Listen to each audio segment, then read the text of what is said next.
So let's go ahead and dive into the last exercise here of Module 4.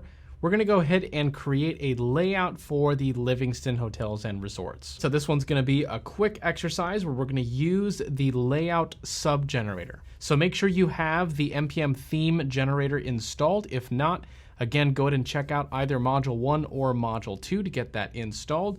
And we're going to go ahead and take advantage of that generator. So I'm going to go ahead and open this up a little bit here because this is going to mostly use the generator here. I'm going to run clear real quick. And let's go ahead and make sure we're in our Liferay folder. I've already navigated there to user home Liferay. Make sure you go to either C Liferay or user home Liferay for this.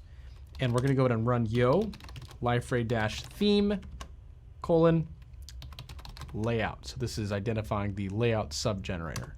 So let's go ahead and name our new layout template here. So this one's going to be called Hotel Front Page. You can enter. We're going to accept the default ID here and choose 7.2. Now from here, it's pretty straightforward. It's going to ask us how many columns we want in our first row, and then we can add new rows and configure those columns as well. So for the first row, we're going to go ahead and add one column. So just type 1 and hit enter. And this is going to be 100%. So again, this is based off of that Bootstrap 12 grid system. So if there's going to be only one column in a row, it has to be 100% or 12 out of 12. So we can hit enter. So we have that first one, and we actually see what it looks like so far. It's kind of a cool little editor here. Then we want to go ahead and add another row. You'll see we have add, insert, remove, or finish. So let's go ahead and add a new row. Here we want to go ahead and have 3 columns within the row. So go ahead and type 3, hit enter, and we're going to split it in an even 4, 4, 4. Okay, so I'm going to go down to 4, hit enter, 4 again, hit enter, and then the only option left is 4. So we can go ahead and choose that as well. And now we see where we're at so far. So we have that top row with just 1 column, and then our second row with 3. We're going to go ahead and add a row again. This one is going to be 2 columns. The first column is going to be that 4 out of 12 again. And then the last one is going to be 8. So we see the update here again. And lastly, we want to go ahead and add a new row. And this one is just going to contain 1 column for a full row at the bottom.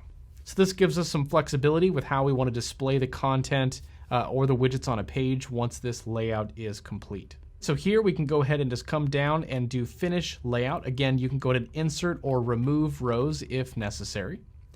So I'm going to come down and hit finish layout. What it's going to do is it's going to create this and install the necessary dependencies for us. And then we'll just need to go ahead and point this to our local app server that we're using. So the Liferay instance we're running right now. So give this a minute or so. It's going to get everything installed for us, and then we can go ahead and move forward. So you can see here we can point to a Docker container or our local app server. In this case, we're running a local instance of Liferay. So we're going to go ahead and choose the local app server. And what I'm going to do is I'm going to go to my app server. So I'm going to go to my Liferay folder, bundles, my DXP folder, and Tomcat. And I'm just going to go ahead and drag that in here. Okay, if you're on Mac, it's just that easy. If you're on Windows, you can just go ahead and navigate there as well and just copy paste that path. Go ahead and hit enter here. And we're going to accept the default localhost 8080. And we are good to go. So now what we can do is we can go ahead and actually deploy this project to our platform. Now before we do that, we're going to go ahead and update the image in the project. The default image in a layout project doesn't accurately represent the new layout that we created, so we have provided an image for you to make sure that it is represented on the platform. So you can go ahead and go to your exercises, and you should see the hotel front page PNG here. If you want to go ahead and open that up and take a look, this will just show us the representation of our layout.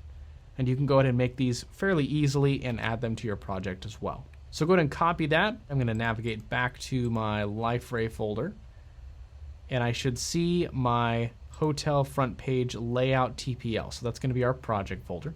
Go ahead and open that up. Go ahead and go to doc root, and we'll see the default PNG.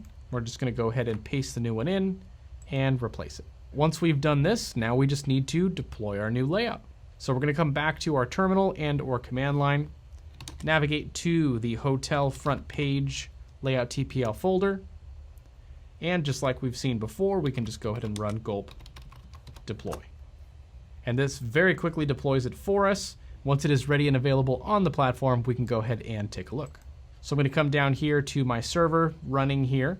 We should see that the hotel layout is available for use and that the module has started. Once we see this, we can actually come back to our page. We can go to even configure page up here at the top right. And we now see that our hotel front page layout is on the platform. So nice and easy. It's really easy to make these layout templates using the sub generator. Take a look at some of those bonus exercises if you'd like. You can go ahead and create some new layouts on your own if you play around with this a little bit. Otherwise, that will wrap up module 4 for us. So thank you for sticking around, and we'll see you in another module.